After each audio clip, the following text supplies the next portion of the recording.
Okay, welcome to another Harsh Noise Gear review.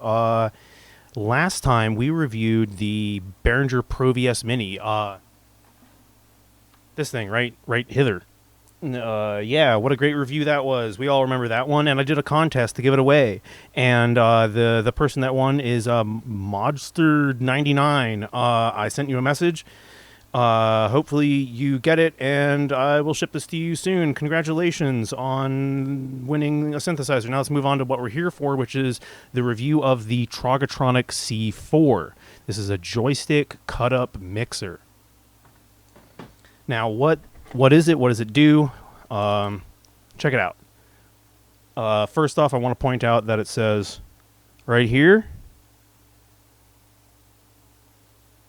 I don't know if you can read that. It says this machine kills fascists, printed right on the red. Super thick PCB.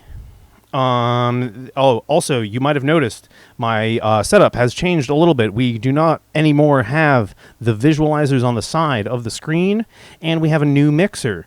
And there's a flashing light whenever I talk. It's a new setup. Wow. You love it. Change is inevitable, besties. But yeah, the Trogotronic C4. I'm introducing in this video a new rating scale, which is oinks. 5 out of 5 oinks. This thing gets 5 out of 5 oinks, and oinks is a measurement used to determine how good it is as a weapon against a police officer. This is 5 out of 5 oinks. It even says this machine kills fascists. It is very heavy duty, very solid. You can even grip the joystick and wiggle it around, and it feels very solid, and I'll get into why in just a second. But just because I'm introducing the oink scale, for example, like a rat pedal, that's 5 out of 5. Like a death metal, that's like 4.5, 5 out of 5 if it's got the battery in it. Lighter digital pedals, maybe only 1 or 2 out of 5 if they're not heavy and you have to like reset the board afterwards. Anywho, the Trogotronic, this thing's all analog, heavy duty as hell, 5 out of 5 oinks. Anywho, moving on, we have, what does it do? It is a joystick cut-up mixer with 4 inputs and 4 outputs. And a joystick. The joystick itself, this is very high quality stuff. This is from the company Arcade Controllers, which is the original arcade controller company since like the 50s or 60s. Let's plug it in. The base glows. There is a crazy bright light and an LFO built into it. There's an LFO in this section right here that can be accessed via a gate trigger. And there's like a remote thing that I don't have, and I'm not going to get into, but I'll get into how to use everything else except for the remote input, because I don't have that. It's another Trogotronic product. That's fabulous and does a thing. It's like a foot pedal for something. I don't know. But let's get into what it does. So it has 4 inputs and 4 outputs. And if you see, let's see if we can see. Moving around, yeah.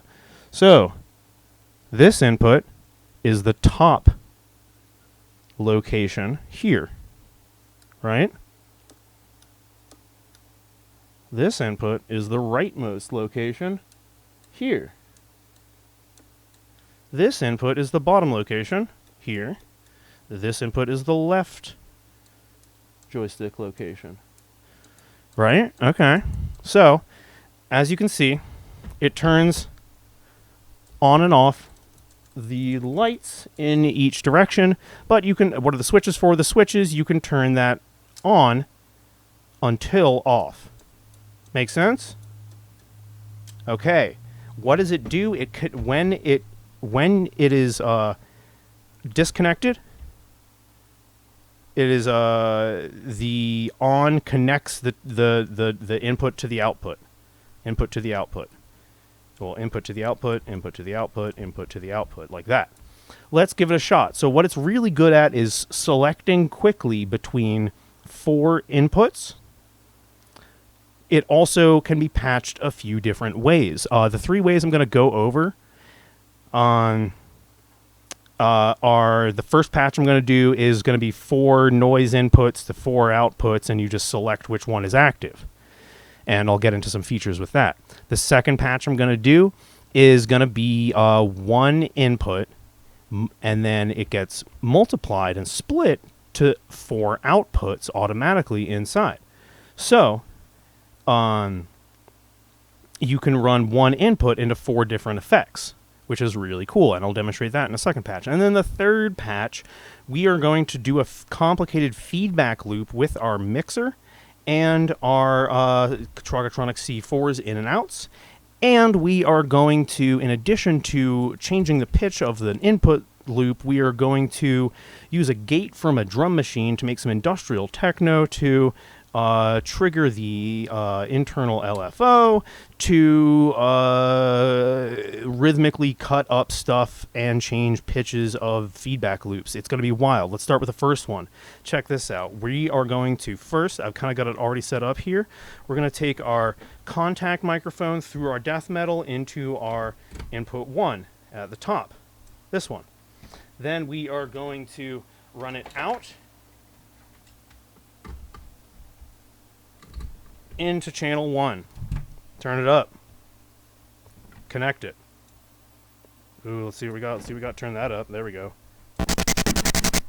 Turn that off. Why is that sounding like crap? Is it the contact mic? Is it something else? Who knows? The mysteries of noise. The mysteries of noise.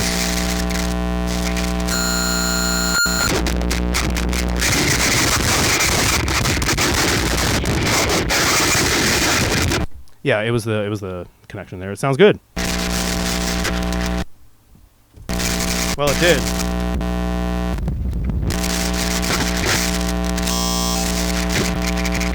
Oh, there it is. Found the culprit. Found the culprit. All right. Bear with me. Love y'all. Okay.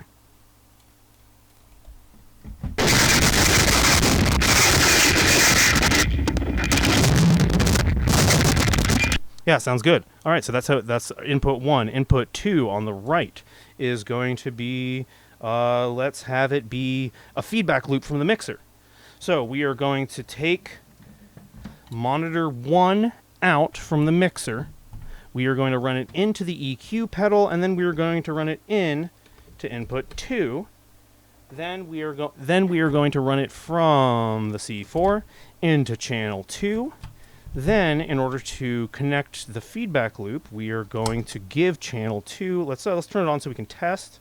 Let's switch this one on because that's number 2, and let's bring it up and then give it some monitor 1. There we go. A little more.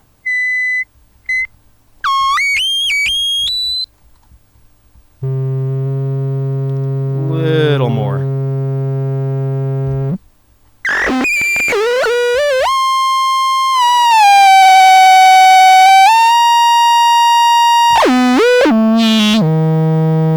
So that's our feedback loop in 2. And then let's connect number 3. Let's do a noise synth. We have over here the electrolobotomy hadron collider into input 3. It's getting a little crowded over here. Input 3.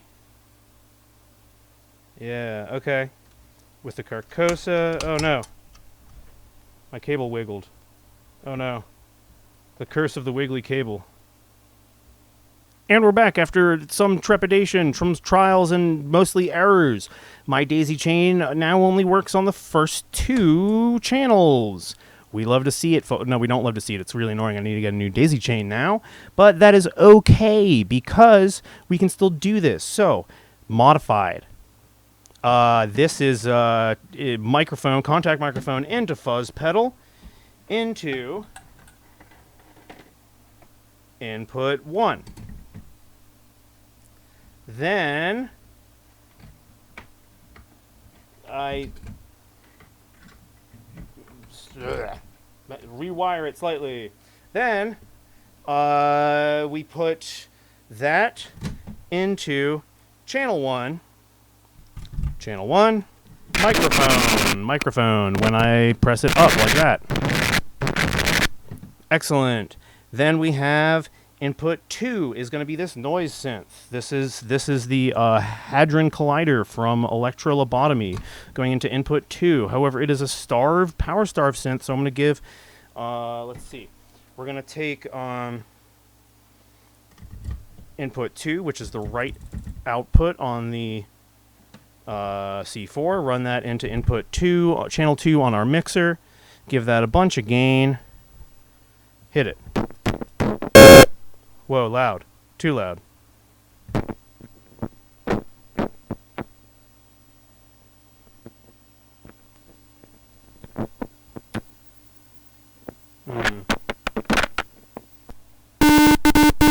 There we go. I was hitting the wrong direction.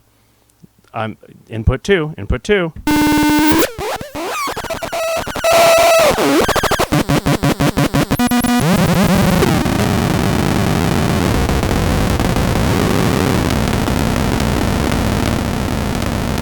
Okay, so we have input 1, input 2. What's input 3? Let's do the JT4000. Oops, right in here. Which is a little micro synth from Behringer, which I will review shortly. We're going to put that into input 3, give it some gain. Connect it. Let's to test. Let's put it in an arpeggiator.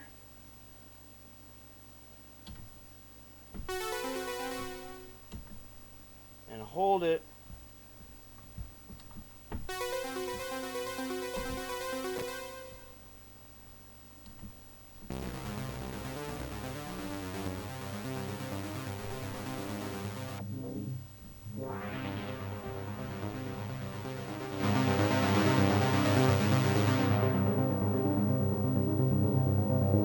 Cool. Okay, then let's do a feedback loop at number 4. We're going to take our monitor output, run it into number 4 on the C4, which is the left output. Going to flip that on just so we can listen to it. We're going to run that into channel 3, give it some gain, give it some monitor send, so it hits that feedback loop. Let's listen.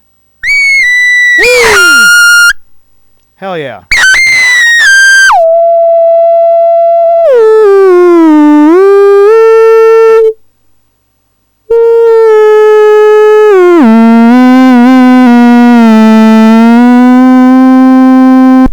Okay, let's balance our volumes here.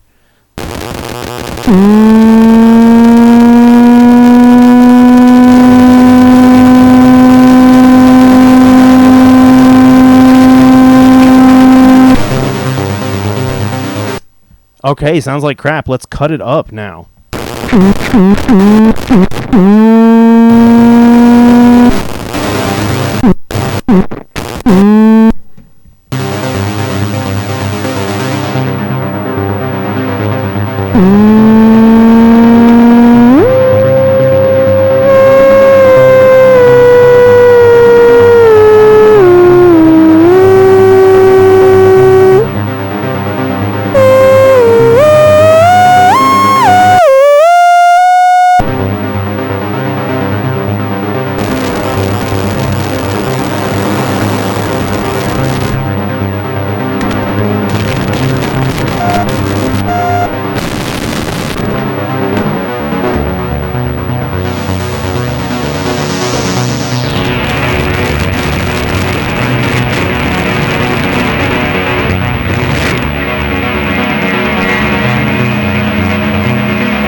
But I didn't explain what this is yet. The LFO section. Let's take a look.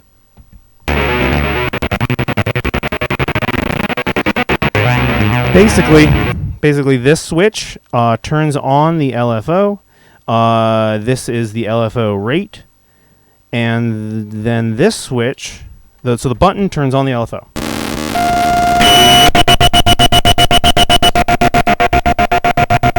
And then the knob changes the rate.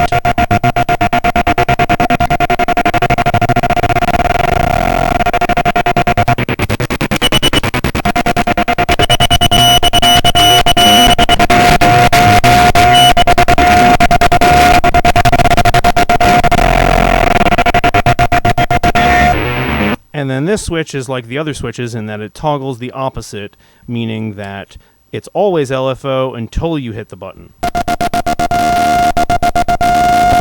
As opposed to the opposite, which is no LFO until you hit the button.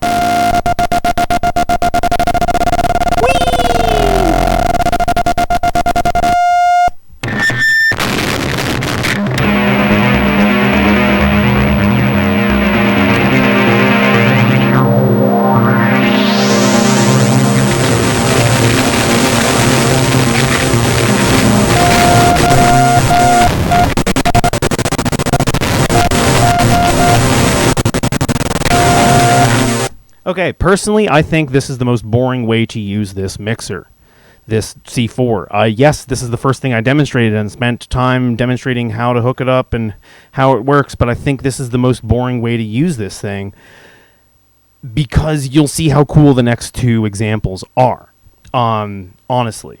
Because like 4 inputs, just in and then out into 4 input channels, and you mix them. It's like, it's okay if you want to use it as it's great as a performance mixer. Like if you're like, yeah, I want my synth part in first, and then I want to like toggle in the noise like occasionally. So like, here's my synth.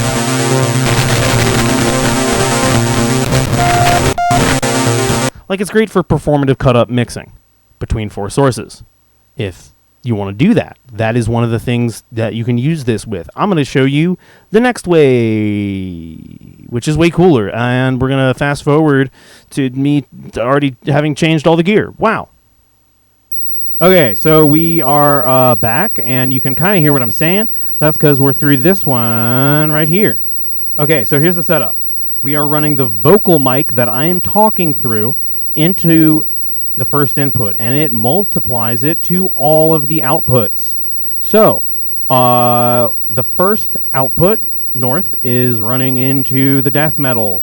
The second output to the east is running into the mixer. We're listening to it right now. It's got some mids and the EQs and a lot of gain. And then the bottom channel, the southernmost channel, is ran through the Carcosa, the fuzz. And then the west channel is ran through the mixer with a bunch of gain and then some chorus and reverb on the mixer effect. So let's give it a listen. Check this out.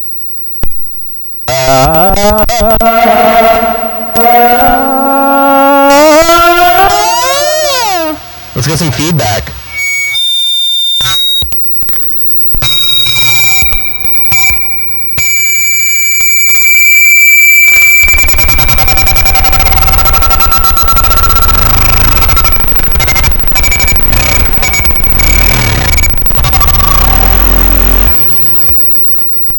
Yeah, baby, let's do some vocals and we go like this and we test it by going like this and then we do a little power electronics.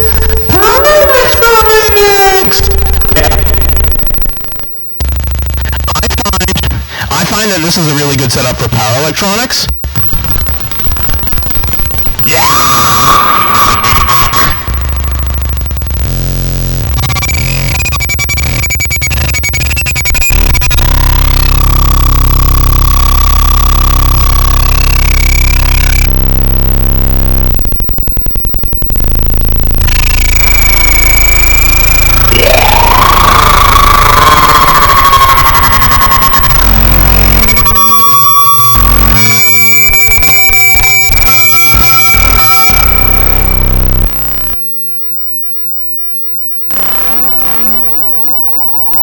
Yeah, pretty cool. All right, on to the last setup. Whee! Okay, I'm finally ready to explain the new setup. Let's check it out. So, what we have is we have a drum machine off to the side, and then we have a lot of stuff going on with the mixer and the cut-up mixer and the pedals here. So, let's. I'm going to run through it real quick.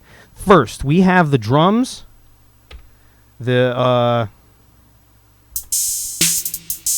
Just the kick and the hi-hats going into channel 1112. Just on their own, just doing their thing. Then we have the kick on channel 1, right here, and it's being sent into monitor 1. And what's monitor 1 being sent into?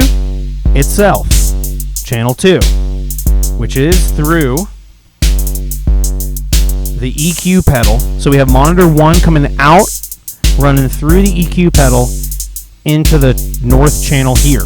What that means is both the feedback loop and the kick are on their own separate channel, channel 2, right here.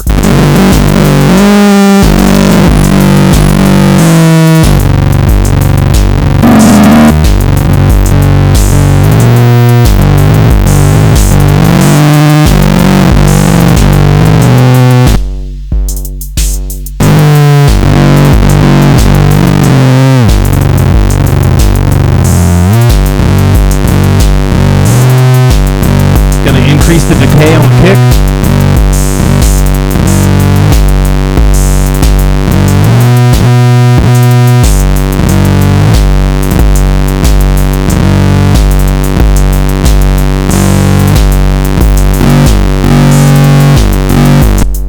Okay, so that's that channel. Next we got that is just an input loop from our control room out, into the right channel, into channel, what is that, 7. Then we have, down here, we have another output from the sub coming into the Carcosa into down. So this is just another feedback loop through the Carcosa. Let's listen to that.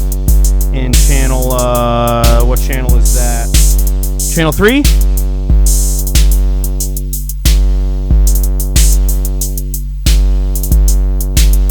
Why is it not making sound?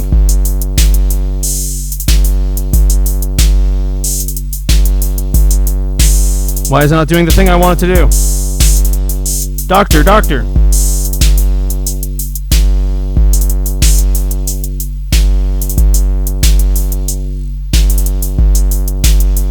Doctor, help.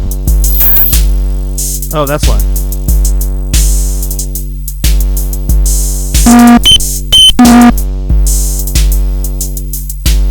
Actually, I have no idea.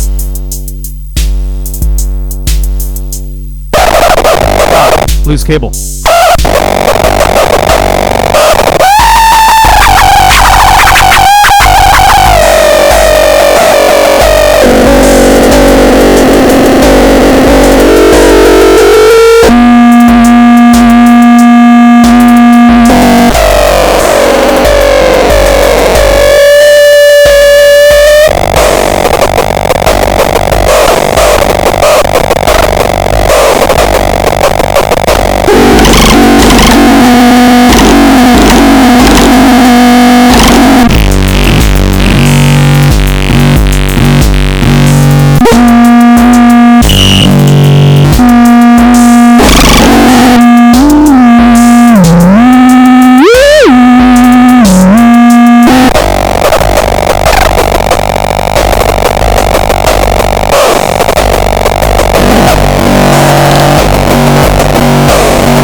Last input.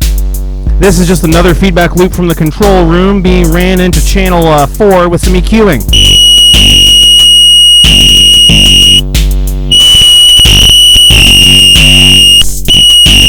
Okay, but the last trick I'm doing, the final trick I'm doing, is I am running the gate into the Trogotronic, which overrides the internal LFO. The LFO is still blinking with that green light, but the blue light is our trigger. Now check this out. Trogotronic was difficult on purpose and made it so that the gate that you receive has to be at positive 6.6 volts. That's right, positive 6.6 volts. That means that you need to boost your trigger signal almost certainly, because most clock gate signals are at positive 5 volts, which means it will not trigger this. So what I am doing is I'm running the trigger output into its own channel in the mixer, giving it an absurd amount of gain, running it max volume into monitor 2, running monitor 2 max volume out from the monitor into there, and it works! Here, I'll show you the difference. This is the brightness of just a trigger.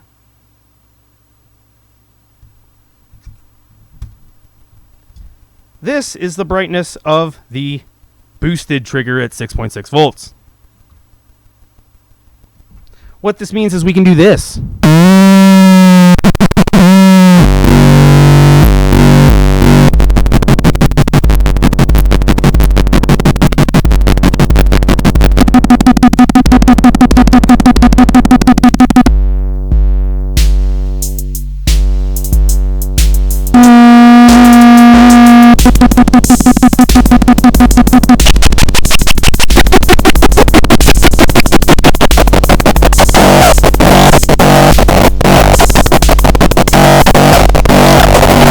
But check this out. We can get more creative with it, because since we are using a complicated drum machine with a trigger output, guess what? This drum machine has its own trigger track.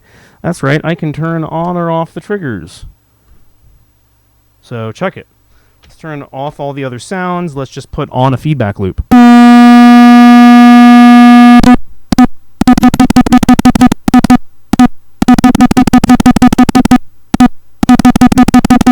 Yeah.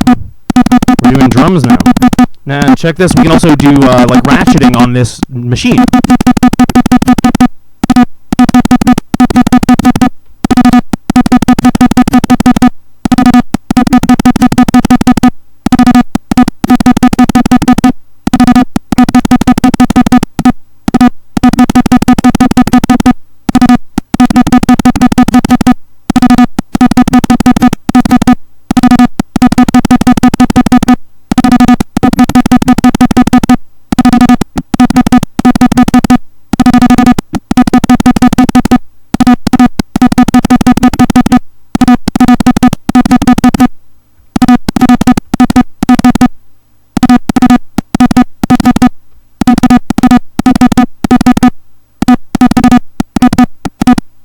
Okay, let's bring back the drums.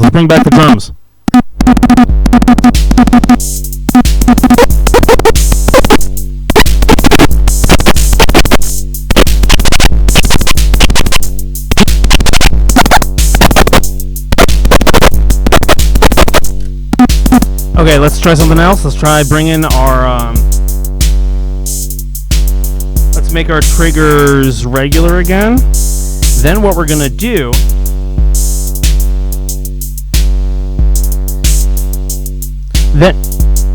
Then what we're going to do is we're going to stick those triggers into a clock divider. And the clock divider is going to spit out spitty guys. The divided clocks. Let's try it out.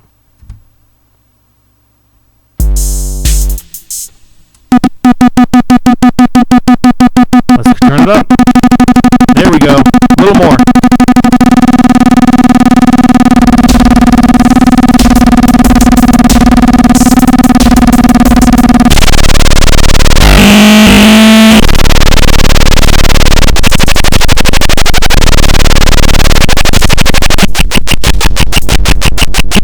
Let's do like just one more piece of Eurorack bullshit.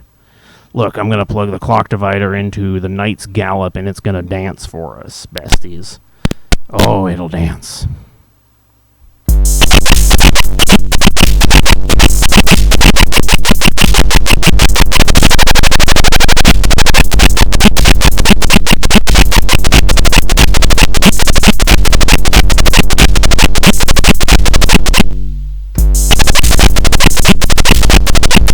Kind of insane.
Disgusting. I love it. I love it. It's so gross. It's so gross. It's so disgusting.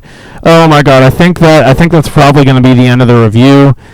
Oh my god. So disgusting. Oh my god. Oh my god. Blech. Okay, thanks everyone. This has been the Trogotronic C4. It is a cut-up mixer that can do a bunch of stuff and sounds really nasty.